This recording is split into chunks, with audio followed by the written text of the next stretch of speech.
Pasitabi mga kabombo, sa susunod nating balita, maselan ho ito sapagkat yung ugat daw ng pagkasawi ng isang babae na sinakal sa loob ng simbahan ay kagagawa ng sariling asawa.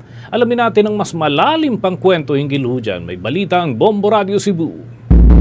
Nakilala na ng mga otoridad ng pulisya ang salarin sa likod ng isang kakilakilabot na krimen ng pagpatay kay Estela Ligaray, 44 anyos, biktima ng pagsakal sa loob ng simbahan sa San Fernando El Rey, Liloan, Cebu. Na ilang araw pa bago nalaman ang tunay na pagkakilanlan ng biktima. Kinumpirma ni Police Chief Master Sergeant Arnie Gukong na ang sangkot sa insidente ay mismong asawa ni Estela at nakilala sa pangalang Ronnie Ginocor Ligaray, 40 anyos at residente sa Barangay Adela, bayan ng Puro, Isla ng Camotes. Gayunpaman, ayon sa pahayag ni Gukong, kahit na natukoy na ang sospek sa pagpatay kay Estela, nanatili itong malaya sa kanyang pananagutan sa batas. Sa eksklusibong pakikipanayam ng Bombo Radio Cebu team kay Gukong, isinalaysay niya na hindi pa nadakip si Ronnie, kaya umabot sila sa iba't ibang lugar tulad ng Tabuelan, Cebu, Lapu-Lapu City at Consolacion, mga lugar na may koneksyon at natagpuan ng mga kabag-anak ng sospek. Dagdag pa niya, ayon sa anak, nag-away na ang kanyang mga magulang sa umaga ng araw na iyon at nilinaw din na si Ronnie ay may problema rin sa kanyang pag-iisip mula nang mahuli ito noong buwan ng Agosto sa kasong Violence Against Women and Children, kaya't mula nang mangyari iyon, madalas na itong nag-iisip ng malalim na tila wala sa sarili. Kaugnay nito, ayon kay Gukong, patuloy pa rin ang panawagan ng Liloan Municipal Police Station sa publiko na kung sakaling may makakita sa sospek, ipagbigay alam agad sa kanilang tanggapan upang mabilis ang pagdadakip sa sospek. Kita naman sa social media, sa mga media, kasi